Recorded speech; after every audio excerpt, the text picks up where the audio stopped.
En la madrugada del 15 de abril de 1996, en Ejido El Vergel, a 32 kilómetros al norte de Torreón, Coahuila, 18 personas amanecieron sin vida.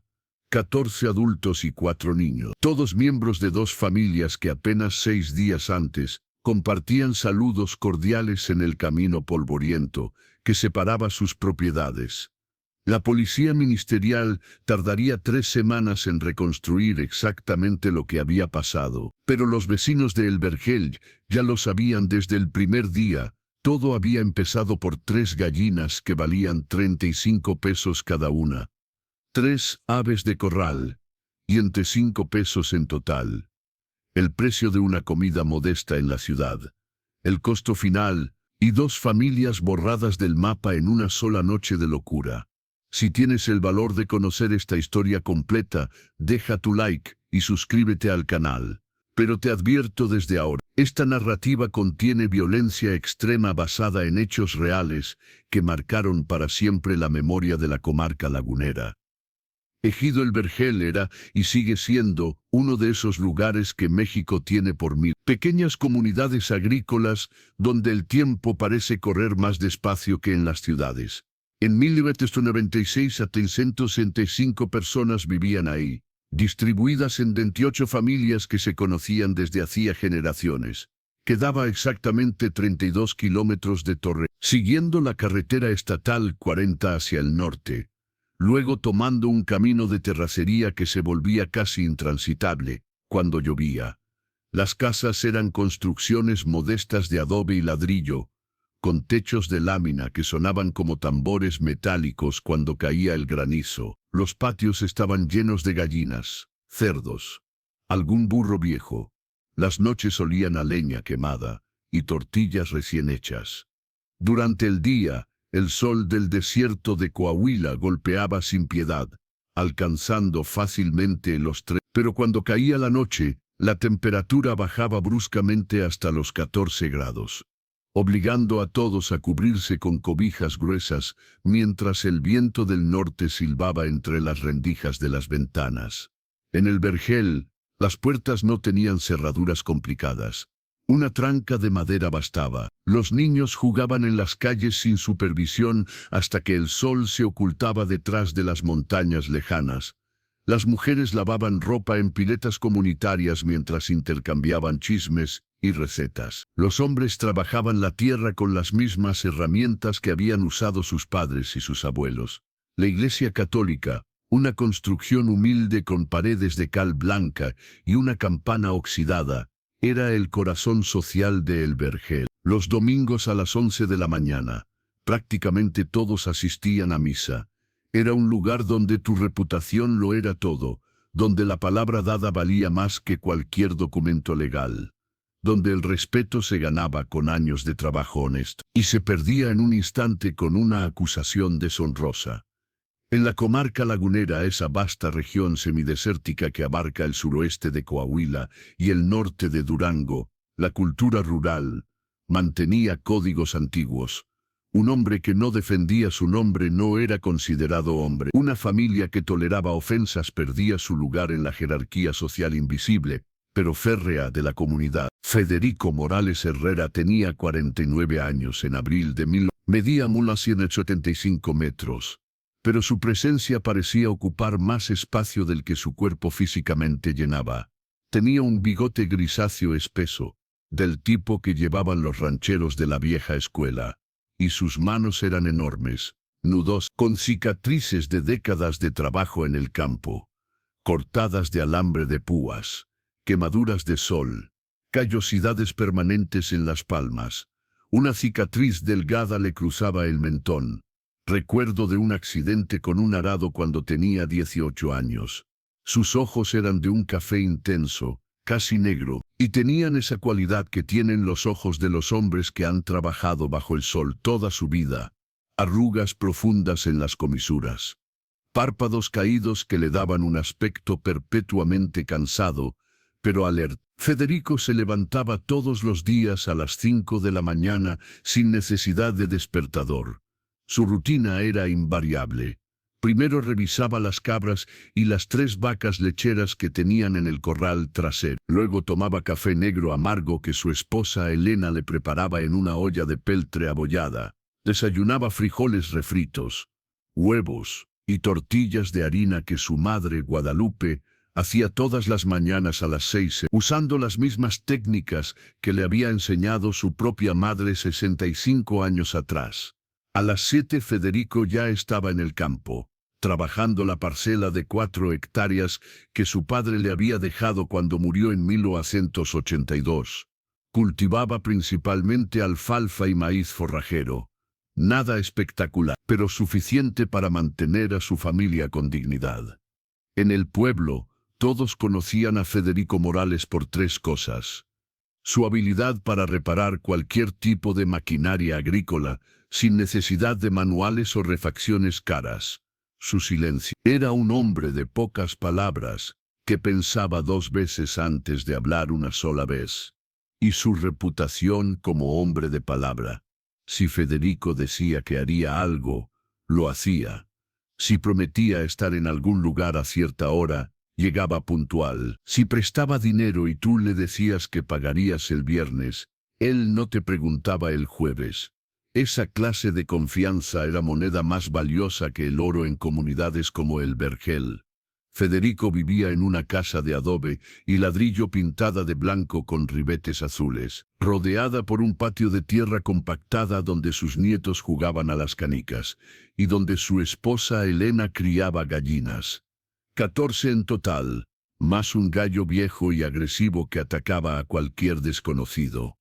La casa albergaba 3 generaciones. En la habitación principal dormían Federico y Elena, de 48 años. Una mujer callada que había dedicado su vida a mantener unida a la familia. En otra habitación dormía la madre de Federico, Guadalupe Morales Soto, de 71 años. Una mujer menuda pero de carácter férreo, que todavía se levantaba antes que todos para preparar tortillas y café. Los hijos de Federico también vivían ahí. Ricardo, de 30 años, casado con Beatriz, de 27. Y sus 2 hijos pequeños, Javier de 8 años y Mateo de 5. También vivía Silvia, la hija de Federico, maestra de primaria en una escuela del pueblo vecino, soltera, pero con una hija de 7 años. Camila, la nieta favorita de Federico, una niña de ojos enormes que soñaba con ser maestra como su madre, y que todas las noches le pedía a su abuelo que le contara historias de cuando él era joven. Completaba el hogar el hijo menor de Federico, Omar, de 27 años, recién casado con Ana de 24, sin hijos todavía, todos bajo el mismo techo, 3 generaciones compartiendo comidas, risas, preocupaciones, una familia que, vista desde fuera, representaba exactamente lo que se supone que debe ser una familia rural mexicana: unida, trabajadora, devota. Aurelio Vega Campos era el vecino más cercano de los Morales, aunque cercano en el Vergel significaba que sus propiedades estaban separadas por poco más de 600 metros de camino polvoriento. Aurelio tenía 45 años, era un hombre más bajo que Federico, 1,67 metros, delgado, casi hasta lo flaco, con un rostro anguloso que siempre parecía estar en desconfianza. Usaba constantemente un sombrero de palma gastado que había comprado hacía 12 años y que se negaba a reemplazar. Decía que le daba suerte. Los ojos de Aurelio eran pequeños, inquietos, del tipo de ojos que nunca te miran directo por más de 2 segundos. En el Vergel, Aurelio tenía reputación de ser desconfiado, quisquilloso, de esos hombres que cuentan 2 veces las monedas cuando alguien les paga, y que siempre piensan que los demás están tratando de aprovecharse de ellos. Aurelio había llegado a El Vergel en 1980, viudo reciente con 2 hijos pequeños, buscando un nuevo comienzo después de que su primera esposa muriera de cáncer en Torreón. Compró una parcela pequeña con el dinero del seguro de vida de ella y construyó una casa modesta donde crió a sus hijos con la ayuda de su hermana mayor. hasta que en 1988 se volvió a casar con Teresa López, una mujer de 40 años que traía un hijo de un matrimonio anterior. Teresa era buena mujer, trabajadora, pero nunca logró ganarse completamente la confianza de Aurelio, que parecía incapaz de confiar plenamente en nadie después de perder a su primera esposa. El verdadero orgullo de Aurelio era su gallinero. Tenía 24 gallinas ponedoras de buena raza, un gallo imponente, y cuidaba a esas aves como si fueran joyas. Cada mañana contaba los huevos, revisaba que ninguna gallina estuviera enferma, las alimentaba con maíz de la mejor calidad, vendía los huevos en Torreón los sábados, y ese dinero extra era lo que le permitía comprar algunas cosas que su parcela no producía. Las gallinas de Aurelio eran, en su mente, su seguro contra la pobreza absoluta. Eran su plan de retiro. Eran sagradas. La relación entre Aurelio y Federico nunca había sido cálida, pero tampoco había sido hostil. Se saludaban cuando se cruzaban en el camino. Intercambiaban herramientas cuando uno necesitaba algo que el otro tenía.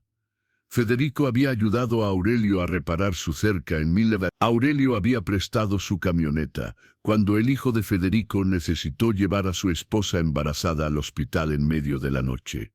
Era la clase de relación que existe entre vecinos rurales. No eran amigos, pero eran vecinos, y eso significaba algo.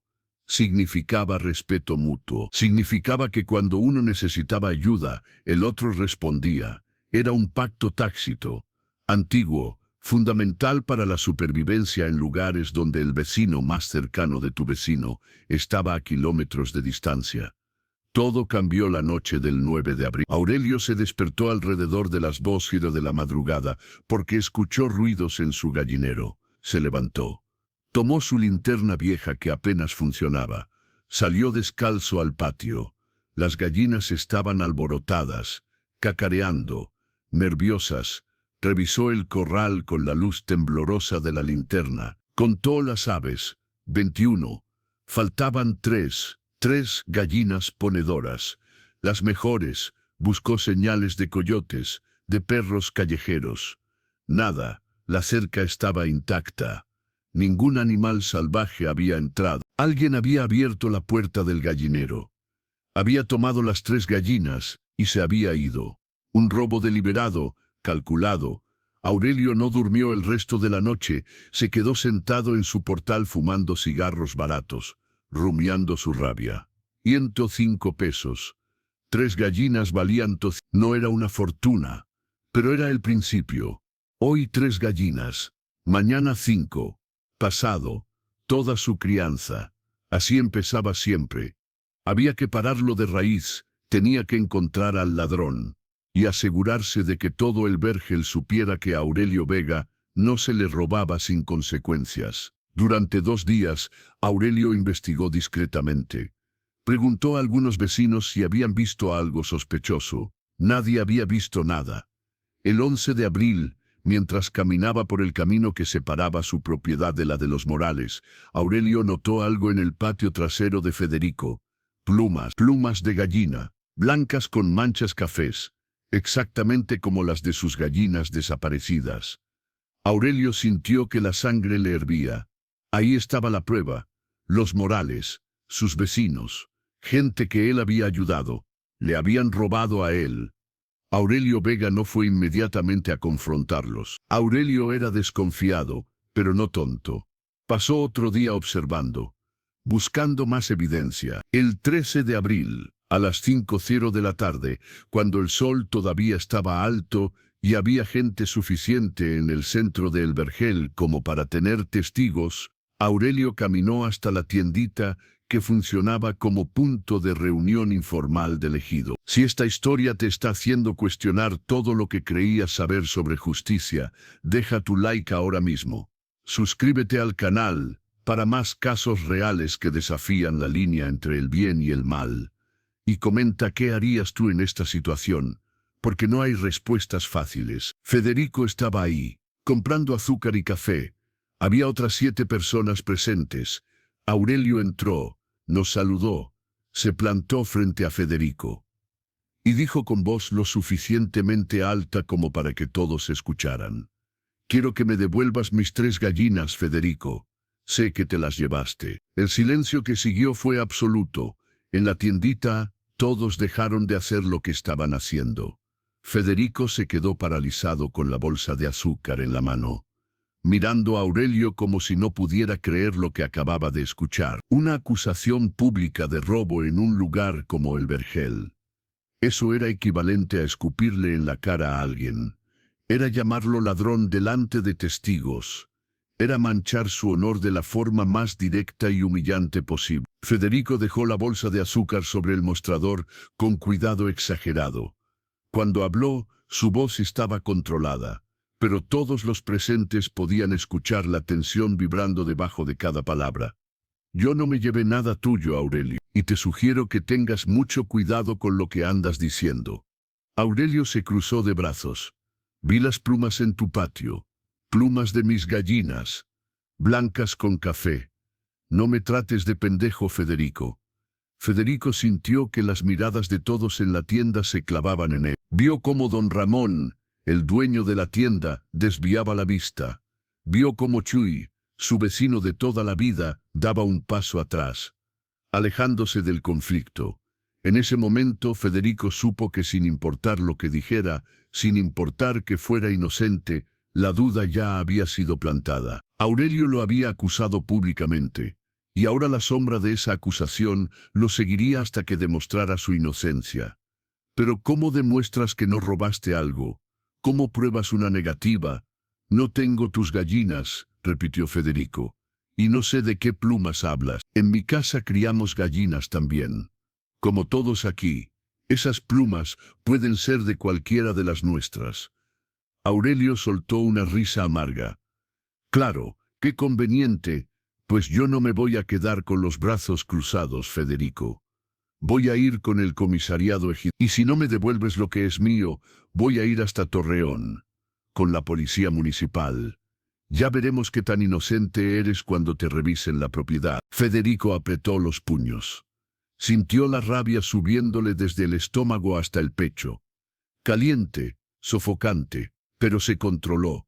No iba a darle el gusto a Aurelio de verlo perder la compostura. Pagó su compra en silencio. Recogió su bolsa y salió de la tienda sin decir una palabra más. Pero mientras caminaba de regreso a su casa, mientras el sol comenzaba a descender tiñendo el cielo de naranja y púrpura, Federico sabía que algo se había roto irremediablemente. Su honor había sido manchado públicamente.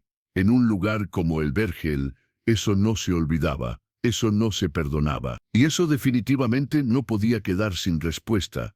Lo que Federico no sabía en ese momento era que su decisión de defender su honor a cualquier costo desataría una cascada de violencia, que en menos de 5 días borraría del mapa y dejaría Ejido el Vergel, marcado para siempre como el lugar donde el orgullo de un hombre bueno se transformó en la pesadilla que nadie pudo detener. Los 2 días siguientes a la confrontación en la tienda fueron un infierno silencioso para Federico Morales. El pueblo entero parecía haberse enterado de la acusación de Aurelio. Las miradas que Federico recibía cuando caminaba por las calles polvorientas de El Vergel habían cambiado. Ya no eran de respeto, eran de duda, de sospecha. Algunas personas desviaban la vista cuando él se acercaba, otras susurraban entre ellas apenas él pasaba. Federico podía sentir cómo su reputación, esa reputación que había construido durante 35 años de trabajo honesto, se desmoronaba como adobe bajo la lluvia. Y lo peor de todo era que no podía hacer nada para detenerlo. ¿Cómo pruebas que no robaste algo? ¿Cómo demuestras tu inocencia cuando la acusación ya está plantada en la mente de la gente? El 14 de abril, un domingo por la mañana, Federico decidió tomar cartas en el asunto. Fue a buscar a don Marcelo Ruiz, el comisario ejidal, un hombre de 69 años que había mediado conflictos en el Vergel durante las últimas 2 décadas. Don Marcelo vivía en una casa de adobe pintada de amarillo, con un patio lleno de macetas de geranios que su esposa cuidaba con devoción. Federico lo encontró sentado en su portal. tomando café y escuchando noticias en un radio viejo. Don Marcelo, dijo Federico quitándose el sombrero en señal de respeto. Necesito que usted hable con Aurelio Vega. Me acusó de robar sus gallinas delante de medio pueblo. Yo no le robé nada. Pero él no quiere escuchar. Don Marcelo suspiró. Dejó su taza sobre una mesa de madera carcomida. Ya me enteré de eso, Federico. Aurelio también vino a verme ayer. Dice que tiene pruebas. Dice que vio plumas en tu patio. ¿Plumas?, repitió Federico, sintiendo la rabia subirle otra vez. En mi casa criamos gallinas, don Marcelo. Todos aquí criamos gallinas. Esas plumas pueden ser de cualquiera. Lo sé, hijo. Pero Aurelio está convencido, y sabes cómo es él. Cuando se le mete algo en la cabeza, no hay quien se lo quite. Federico apretó el sombrero entre sus manos. Entonces, ¿qué hago? ¿Dejo que me llame ladrón sin hacer nada? Don Marcelo lo miró con ojos cansados. Ojos que habían visto demasiados conflictos estúpidos destruir relaciones y familias. Mira, voy a hablar con él. Le voy a pedir que se retracte. O al menos que deje de andar diciendo por ahí que fuiste tú. Pero necesito que tú también bajes la guardia, Federico. Que no le sigas el juego. La violencia no resuelve nada. Federico asintió, aunque por dentro sabía que don Marcelo estaba equivocado. A veces, en lugares como el Vergel, la violencia era la única respuesta que la gente entendía. Pero no dijo nada. Agradeció al comisario. Y se fue. Esa tarde, mientras el sol comenzaba su descenso tiñendo el cielo de rosas y naranjas, la familia Morales se reunió para cenar como hacían cada noche.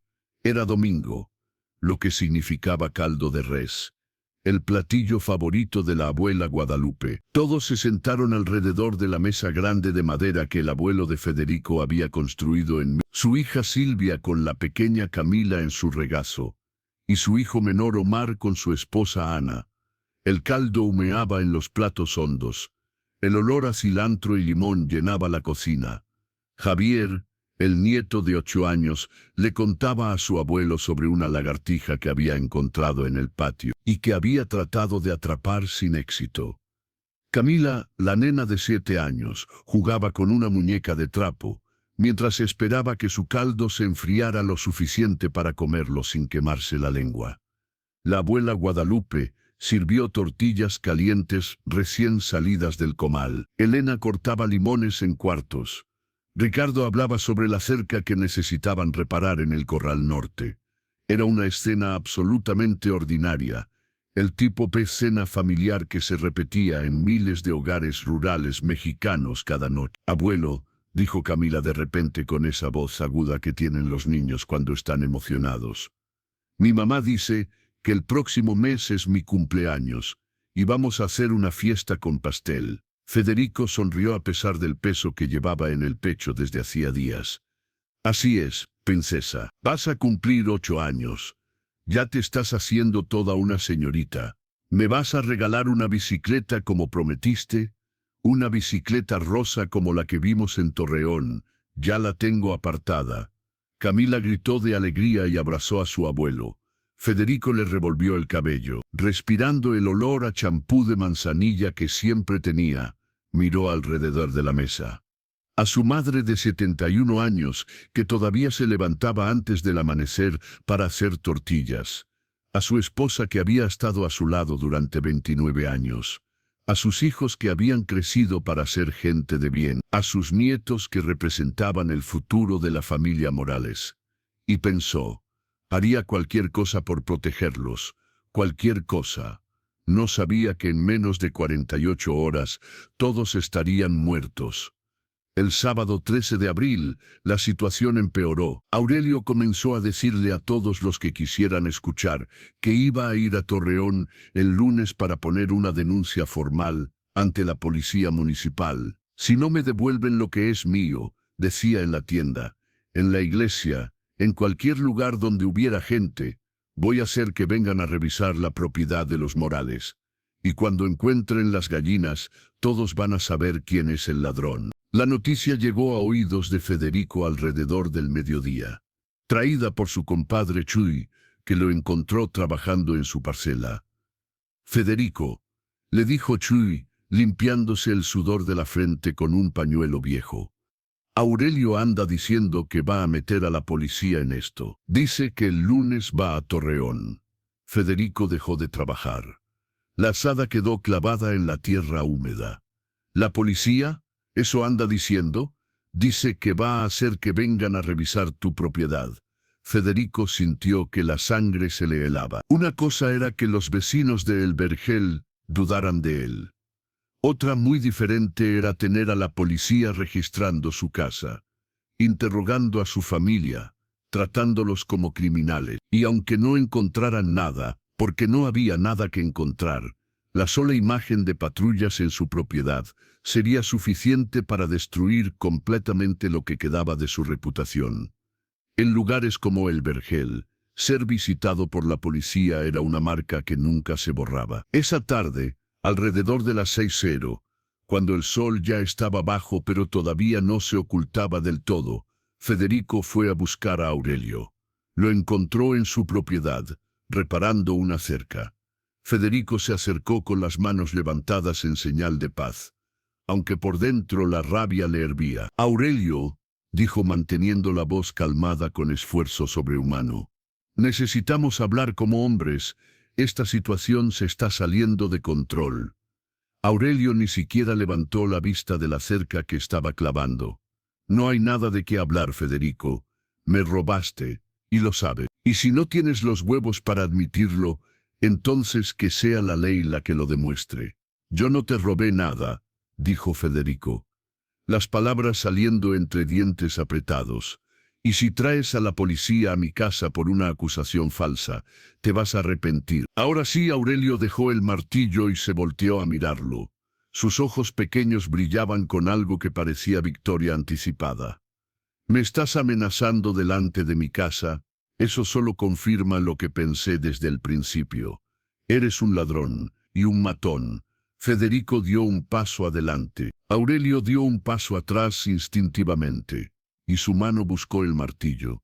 Por un segundo interminable, los dos hombres se miraron, separados por apenas 2 metros de tierra polvorienta, con todo el peso de su orgullo herido colgando entre ellos como electricidad, antes de una tormenta. Fue Federico quien dio marcha atrás, no porque tuviera miedo, sino porque sabía que si cruzaba esa línea en ese momento, no habría vuelta atrás. Se dio la vuelta sin decir palabra, y caminó de regreso a su casa. Pero mientras caminaba, mientras el sol finalmente se hundía detrás de las montañas distantes tiñendo todo de púrpuras oscuros, Federico tomó una decisión. Si Aurelio quería guerra, tendría guerra, pero sería guerra en los términos de Federico, no en los de Aurelio. Esa noche, después de que todos en la casa se fueron a dormir, Federico se quedó despierto en la cocina. Sentado a oscuras con un vaso de tequila barato que no tocaba, su mente trabajaba con la precisión de un mecanismo de reloj. Aurelio iría a Torreón el lunes. Eso le daba el domingo para actuar, pero no podía hacerlo solo. Necesitaba ayuda. Necesitaba a su familia. El domingo 14 de abril, amaneció con un cielo despejado y una temperatura que prometía llegar a los 33 grados. La familia Morales fue a misa de 11. Federico apenas escuchó el sermón del padre Gabriel sobre el perdón y la caridad cristiana. Sus pensamientos estaban en otro lugar. Después de la misa, en lugar de ir a comprar churros y caminar por el pueblo como era su costumbre, Federico reunió a sus 2 hijos, Ricardo y Omar, y a su yerno, el esposo de Silvia, que vivía en el pueblo vecino pero venía cada domingo a comer con la familia. «Necesito hablar con ustedes», les dijo, y había algo en su voz que hizo que los 3 hombres lo siguieran sin hacer preguntas. Se fueron al establo, lejos de las mujeres y los niños. Federico cerró la puerta. El olor a heno y estiércol de cabra llenaba el espacio oscuro. Un poco de luz entraba por las rendijas de la pared de madera. «Aurelio va a traer a la policía mañana», dijo Federico sin preámbulos. «Va a hacer que registren nuestra casa. Va a humillarnos delante de todo el pueblo». Ricardo, el hijo mayor, frunció el ceño. «Pero nosotros no hicimos nada. Eso no importa, dijo Federico. Para cuando terminen de revisar la casa, de interrogarnos, de tratarnos como criminales, todos en el vergel van a creer que somos culpables. Nuestra familia va a cargar con esa vergüenza por generaciones. Entonces, ¿qué propones?, preguntó Omar, el hijo menor. Federico respiró hondo. Propongo que le demos a Aurelio lo que se merece, esta noche, antes de que pueda ir a Torreón. Hubo un silencio pesado. Los tres hombres miraron a Federico como si no pudieran creer lo que estaban escuchando. «Papá», dijo Ricardo lentamente, «estás hablando de... Estoy hablando de ir a su casa y enseñarle que a la familia Morales no se le falta al respeto sin consecuencias», dijo Federico.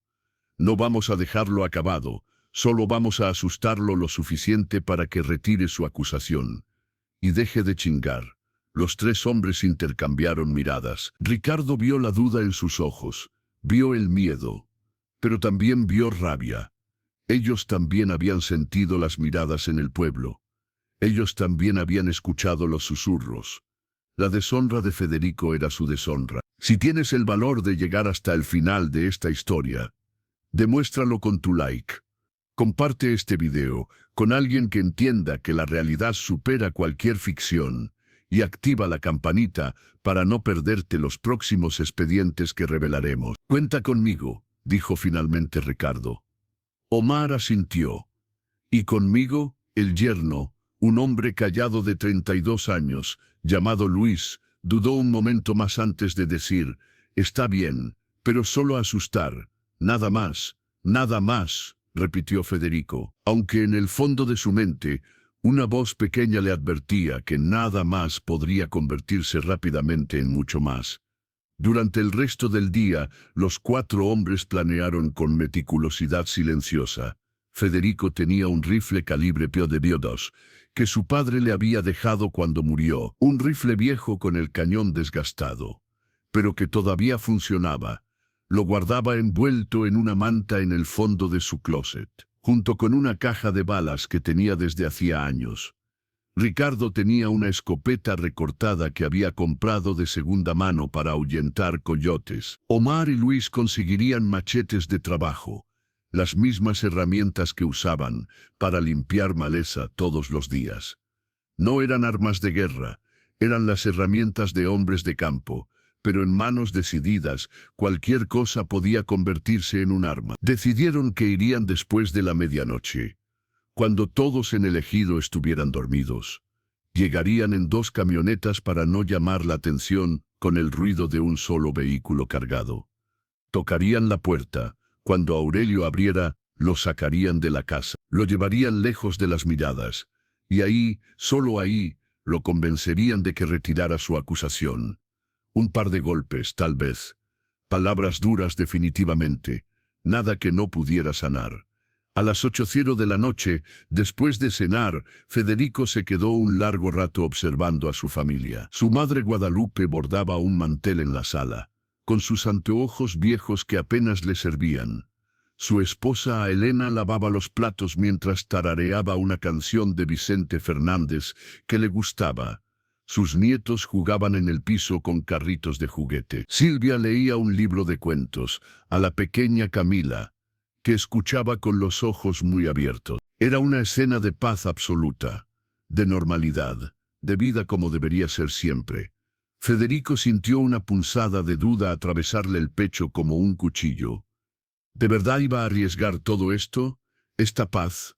¿Esta familia? ¿Esta vida? ¿Por su orgullo? De verdad 3 gallinas valían tanto, pero entonces recordó las miradas en el pueblo. Recordó los susurros. Recordó la amenaza de la policía. Y sobre todo, recordó la frase que su padre le había dicho cuando tenía 16 años. Un hombre sin honor no es nada, hijo. Puedes perderlo todo. Dinero, tierra, salud. Pero mientras tengas tu honor, puedes reconstruir. Pero si pierdes tu honor, entonces ya no eres hombre. Eres solo un fantasma que camina entre los vivos. No había vuelta atrás. Tenía que hacer esto por su familia, por su nombre, por todo lo que había construido durante. A las 10:00 de la noche Federico entró al cuarto donde dormía Camila, su nieta favorita. La niña ya estaba dormida, abrazando su muñeca de trapo, respirando con la calma perfecta de quien no conoce las preocupaciones del mundo adulto. Federico se arrodilló junto a su cama, le acomodó la cobija que se le había bajado, le apartó un mechón de cabello de la frente. La miró dormir durante un largo minuto. «Perdóname por lo que voy a hacer, princesa», susurró tan bajo que nadie más que él podía escucharlo. «Pero no puedo dejar que nuestra familia viva con vergüenza». Camila no despertó, siguió soñando con lo que sea que sueñan las niñas de 7 años, tal vez con su bicicleta rosa, tal vez con su fiesta de cumpleaños, que ya nunca tendría. Federico salió del cuarto cerrando la puerta sin hacer ruido. En la sala encontró a su esposa Elena, que lo miraba con ojos que sabían. Ella no dijo nada, solo lo miró. En 29 años de matrimonio habían desarrollado un lenguaje silencioso. Ella sabía exactamente lo que su marido iba a hacer, y aunque todo en ella quería detenerlo, sabía que no podía. Conocía a Federico, conocía su orgullo. Una vez que tomaba una decisión, nada lo hacía cambiar de opinión. «Ten cuidado», fue todo lo que dijo. Federico asintió. Tomó las llaves de su camioneta Chevrolet color blanco polvoriento, con el parabrisas agrietado y el asiento del conductor que ya no tenía resortes, y salió. En ese momento, mientras los motores de las dos camionetas se encendían con ruidos ásperos que rompían el silencio de la noche, Aurelio Vega cenaba tranquilamente con su esposa Teresa.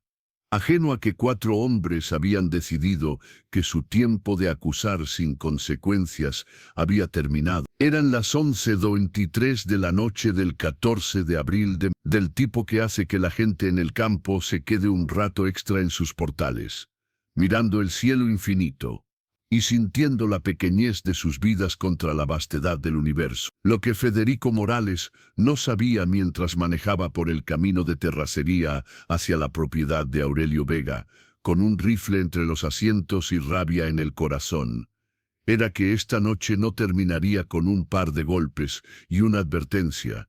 No terminaría con Aurelio retirando su acusación. Esta noche terminaría con 18 personas sin vida, 2 familias borradas del mapa, y Ejido El Vergel marcado para siempre como el lugar donde el orgullo de hombres buenos se transformó en el horror que nadie pudo detener. 11:23 de la noche del 14 de abril de 1000. Temperatura 15 de verano. La luna estaba en cuarto menguante, proporcionando luz suficiente para ver, pero no tanto como para exponer movimientos. El viento del norte había cesado, dejando un silencio absoluto sobre Ejido El Vergel. Ese tipo de silencio denso que existe solo en lugares remotos, donde la civilización todavía no ha ahogado los sonidos de la nada. Las 2 camionetas, la Chevrolet blanca del 87 de Federico y la Ford azul del 90 de Ricardo, avanzaban lentamente por el camino de terracería, levantando nubes mínimas de polvo, con las luces apagadas para no alertar a nadie. Dentro de la camioneta de Federico iban él y Ricardo, en la otra, Omar y Luis. 4 hombres, 3 armas de fuego, 2 machetes y una cantidad de rabia acumulada que pesaba más que todo el metal que llevaban. Federico manejaba con las manos apretadas en el volante. Su mente era un torbellino de justificaciones y dudas entrelazadas. «Solo vamos a asustarlo», se repetía mentalmente. «Solo un susto, una advertencia. Nada que no pueda arreglarse». Pero había algo en el aire de esa noche, algo pesado, premonitorio, que le decía que las cosas nunca salen exactamente como las planeas. Su padre solía decir, la violencia es como el agua que rompe un dique. Una vez que empieza a fluir, no hay forma de controlar hacia dónde va. Las camionetas se detuvieron a unos 80 metros de la propiedad de Aurelio Vega. Los 4 hombres bajaron sin hacer ruido, cerrando las puertas con cuidado para que el metal no resonara en la noche silenciosa. La casa de Aurelio era una construcción modesta de ladrillo sin pintar, con techo de lámina y un portal pequeño donde él acostumbraba a sentarse por las tardes. Había luz en una ventana. La cocina probablemente. Aurelio todavía estaba despierto. Federico hizo una seña con la mano. Los 4 hombres se acercaron en silencio, caminando por el borde del camino, donde la tierra era más suave y sus pasos no crujirían. El corazón de Federico latía con fuerza, pero sus manos no temblaban. Había cruzado un umbral mental. Ya no era Federico Morales el mecánico, el padre de familia, el hombre respetado de El Vergel. Era algo más primitivo. Era un hombre defendiendo su honor. Y en ese estado mental, todo estaba permitido. 12:04 de la madrugada. Tocaron la puerta. 3 golpes secos. Esperaron. Pasos dentro de la casa. La voz de Aurelio, desconfiada. ¿Quién es? Soy yo, Aurelio.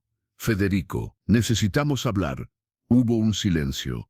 Federico podía imaginar a Aurelio del otro lado de la puerta, debatiendo si abrir o no. Finalmente, el sonido de una tranca siendo levantada. La puerta se abrió. Aurelio apareció con una escopeta en las manos. Sus ojos pequeños brillaban con miedo y desafío mezclados. ¿Qué chingados quieres a estas horas?, preguntó Aurelio. Pero su voz sonaba menos segura de lo que probablemente pretendía. Antes de que Federico pudiera responder, Ricardo empujó la puerta con fuerza, tirando a Aurelio hacia atrás. La escopeta cayó al suelo. Los 4 hombres entraron a la casa. Teresa, la esposa de Aurelio, apareció en el pasillo, en camisón, con ojos muy abiertos de terror. «Salgan de mi casa», gritó Aurelio tratando de alcanzar la escopeta. Omar la pateó lejos. Luis cerró la puerta detrás de ellos. «Te dije que esto no iba a quedar así», dijo Federico, su voz baja pero cargada de amenaza. «Te advertí». Lo que pasó en los siguientes 15 minutos dentro de esa casa nunca quedó del todo claro en los reportes policiales posteriores. No había testigos independientes, solo los involucrados. Y la mayoría de ellos terminaría muerta antes del amanecer. Lo que sí se sabe es esto. La intención original de Federico era sacar a Aurelio de la casa. Llevarlo a un lugar aislado, asustarlo lo suficiente para que retirara su acusación. Pero Aurelio peleó, gritó, llamó a Federico ladrón, cobarde. Amenazó con ir no solo a la policía municipal, sino a la estatal. Las palabras escalaron, los empujones se volvieron golpes, y en algún momento, nadie sabría después exactamente cuándo, alguien tomó la escopeta del suelo. 12:19 de la madrugada. El primer disparo resonó dentro de la casa de Aurelio Vega, quebrando el silencio de la noche como un trueno seco. Teresa Vega comenzó a gritar. Los perros de las propiedades vecinas empezaron a ladrar, alertados por el sonido antinatural. Federico Morales se quedó paralizado, mirando lo que acababa de pasar. Aurelio Vega estaba en el suelo, quieto, con expresión de sorpresa congelada en el rostro. La escopeta humeaba en las manos de Ricardo, que miraba el arma como si no pudiera creer que había disparado. «Dios mío», susurró Luis, «¿qué hicimos?». Teresa seguía gritando. Omar la agarró de los hombros. «Cállese, cállese, por favor», pero ella no se callaba. Sus gritos eran agudos, desesperados, el tipo de gritos que viajan lejos en noches silenciosas. Federico sabía que tenía minutos, tal vez segundos, antes de que alguien viniera a investigar. Fue entonces cuando su mente, operando en pánico y supervivencia, llegó a una conclusión terrible. No podían dejar testigos. Si Teresa hablaba, si contaba lo que había pasado, todos irían a la cárcel. Su familia quedaría destruida, sus hijos perderían a su padre, sus nietos crecerían con el estigma de ser hijos de asesinos. En ese momento, Federico Morales dejó de ser quien era y se convirtió en algo irreconocible. «No podemos dejar que hable», dijo, su voz extrañamente calmada. Los otros 3 hombres lo miraron con horror naciente, comprendiendo lo que estaba sugiriendo. «Papá, no», empezó a decir Ricardo, pero Federico ya había tomado la escopeta de sus manos. Lo que siguió duró menos de un minuto, pero cambió todo para siempre. 12:23 de la madrugada. 2 cuerpos yacían en la casa de Aurelio Vega. Federico estaba parado en medio de la sala, cubierto de evidencia de lo que acababa de hacer. El silencio que siguió era absoluto, quebrado solo por su respiración agitada y el goteo rítmico de un grifo mal cerrado en la cocina. Esta historia no tiene final feliz, solo tiene verdad. Si valoras este tipo de contenido real, sin censura, sin filtros, deja tu like para ayudar a que más personas la conozcan. Suscríbete si quieres seguir explorando los casos que la historia oficial prefiere olvidar. Ricardo, Omar y Luis lo miraban con una mezcla de horror e incredulidad. ¿Qué hiciste?, susurró Ricardo. Papá, ¿qué chingados hiciste? Federico dejó caer la escopeta. Sus manos finalmente temblaban. Miró a sus hijos y a su yerno. Vio en sus ojos lo que él mismo sentía. Habían cruzado una línea de la que no había retorno. Ya no eran hombres de bien que habían cometido un error en un momento de ira. Eran asesinos. Y la ley no haría distinciones. Pero fue lo que Federico dijo después, lo que selló el destino de 1008 personas. Nadie puede saber que estuvimos aquí, dijo, su voz quebrada pero firme. Nadie. Omar sacudió la cabeza, comenzando a entender. No, papá, no estás pensando. Ya vieron lo que pasó, interrumpió Federico. Ya saben lo que esto significa. Si alguien habla, si alguien vio algo, nos va a encontrar la policía. Y no solo a nosotros, van a interrogar a toda la familia. A tu mamá, a tu abuela, a Silvia, a los niños. ¿Y qué sugieres?, preguntó Luis, aunque por el tono de su voz ya sabía la respuesta. Federico respiró profundo. Las palabras que estaba a punto de decir eran las más difíciles de su vida. Cuando lleguemos a casa, nadie puede saber que salimos. Nadie puede contar lo que pasó aquí. El peso de esa frase cayó sobre los 4 hombres como una losa de concreto. Ricardo dio un paso atrás, sacudiendo la cabeza violentamente. No, absolutamente no. Estás loco. Piensa, hijo, gritó Federico. Piensa, si nos agarran, ¿qué le pasa a tu familia? ¿A tus hijos? ¿Quieres que Javier y Mateo crezcan visitándote en la cárcel?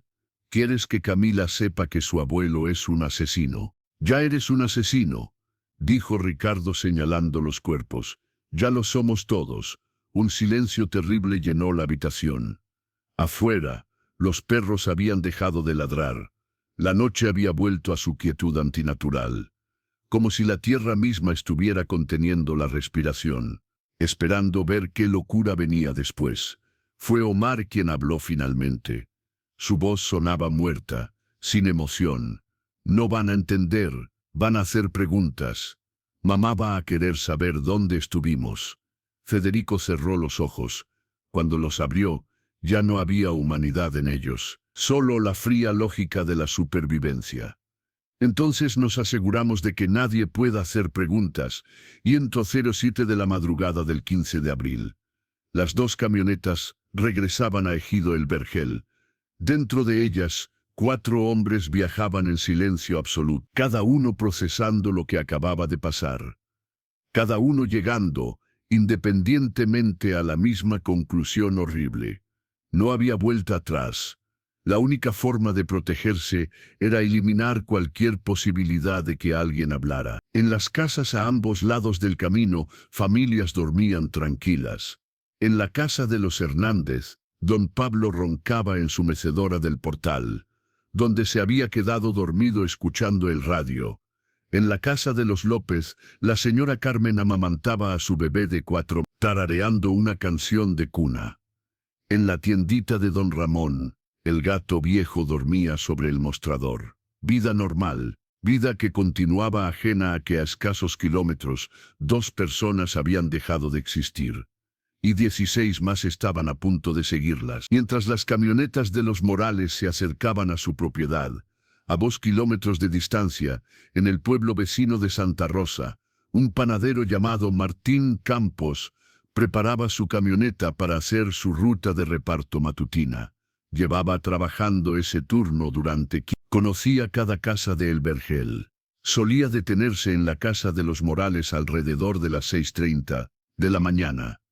Le gustaba platicar con doña Guadalupe mientras ella le compraba pan dulce para el desayuno familiar. Nunca se imaginó que en su próxima visita encontraría algo que lo perseguiría en pesadillas durante el resto de su vida. 1:34 de la madrugada. Las camionetas se estacionaron frente a la casa de los Morales. La temperatura había bajado a 13 grados.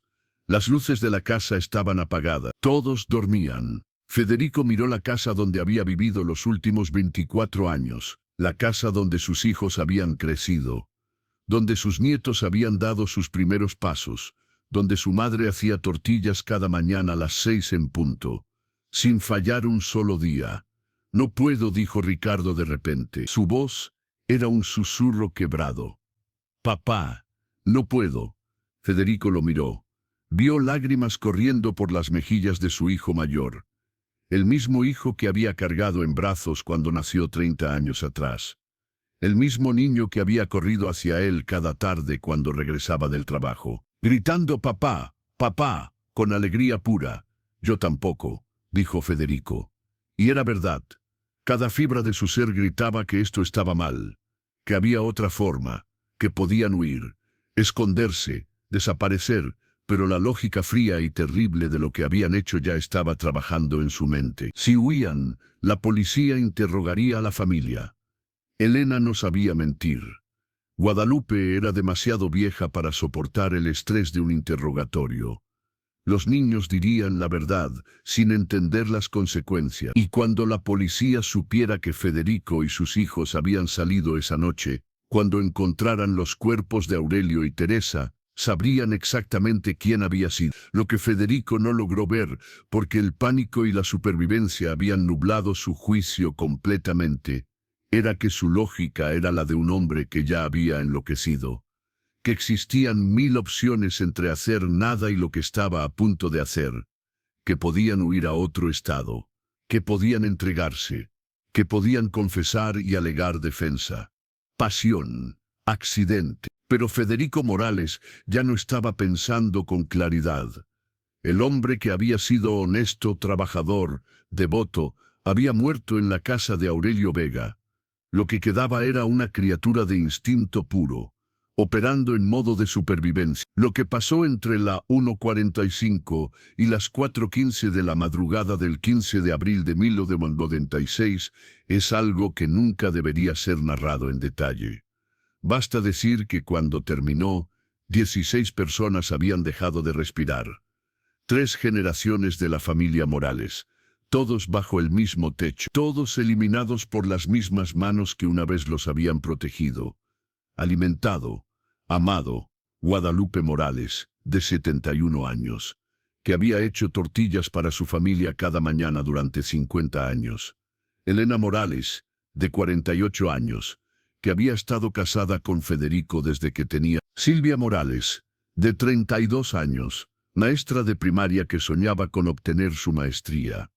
La pequeña Camila, de 7 años, que nunca tendría su bicicleta rosa. Ricardo Morales, de 30 años, que había tratado de detener la locura pero no pudo. Beatriz, su esposa que había hecho tamales para toda la familia el día anterior. Javier y Mateo, de 8 y 5 años, que dormían abrazados en su cuarto. Omar y Ana, y otros miembros de la familia extendida que habían estado visitando esa noche. 16 personas. 16 futuros borrados en el transcurso de 2 horas y 30 minutos. 3:19 de la madrugada. Federico Morales se sentó en el portal de su casa con el rifle entre las piernas. Sus manos estaban cubiertas de evidencia de lo que había hecho. Su ropa estaba manchada, su cara estaba salpicada, pero sus ojos estaban secos. Los hombres como él ya no lloraban, ya no sentían, ya no eran humanos en ningún sentido real de la palabra. Miró hacia el horizonte. Todavía faltaban 3 horas para el amanecer. 3 horas en las que Egido el Vergel seguiría durmiendo, ajeno a que en su seno había ocurrido algo monstruoso. 3 horas antes de que Martín Campos llegara con su camioneta de pan y descubriera el horror, Federico pensó en Camila, en su sonrisa cuando le había pedido la bicicleta rosa, en cómo lo abrazaba cada noche antes de dormir, en cómo le decía, «Te quiero, abuelo», con esa voz pequeña que ahora nunca volvería a escuchar. Levantó el rifle, lo puso bajo su barbilla, su dedo encontró el gatillo. «Perdóname, Dios», susurró por segunda vez esa noche. «Perdóname por lo que hice, y perdóname por lo que no tuve el valor de no hacer». 4:23 de la madrugada del 15 de abril de 1000. Un último disparo resonó en Ejido El Vergel. Después, silencio absoluto. El viento del norte volvió a soplar suave, trayendo olor a tierra húmeda y creosot. Las estrellas seguían brillando con indiferencia. En algún lugar, un gallo cantó anticipando el amanecer. La vida continuaba, como siempre continúa, ajena al horror que los humanos son capaces de infligirse unos a otros. Federico Morales cayó hacia atrás con el rifle todavía entre sus dedos. Sus ojos quedaron abiertos, mirando el cielo estrellado que había mirado cada noche de sus 49 años de vida. En su bolsillo llevaba una foto de toda su familia, tomada el diciembre anterior en Navidad. Todos sonríen, todos juntos, todos felices. Esa foto sería encontrada por los investigadores semanas después. Manchada pero legible, se convertiría en la imagen que todos los medios usarían para reportar la tragedia. 16 rostros sonrientes que ya no existían. Una familia completa borrada del mundo por el orgullo de un hombre que no supo cuándo detenerse. Mientras Federico yacía muerto en su portal, a 1 kilómetro de distancia en la propiedad de los Vega, los cuerpos de Aurelio y Teresa también esperaban ser descubiertos. 3 miembros más de su familia extendida que habían llegado a visitarlos, esa noche tampoco habían sobrevivido. 18 personas en total. 18 vidas terminadas por una disputa sobre 3 gallinas que probablemente un coyote se había llevado. Ahora que conoces esta historia, la pregunta es tuya: ¿justicia o venganza? Deja tu respuesta en los comentarios. Dale like si este caso te impactó. Comparte con alguien que necesite escuchar esto. Y suscríbete porque las historias más perturbadoras de México están aquí, esperando ser contadas. Hasta el próximo expediente maldito.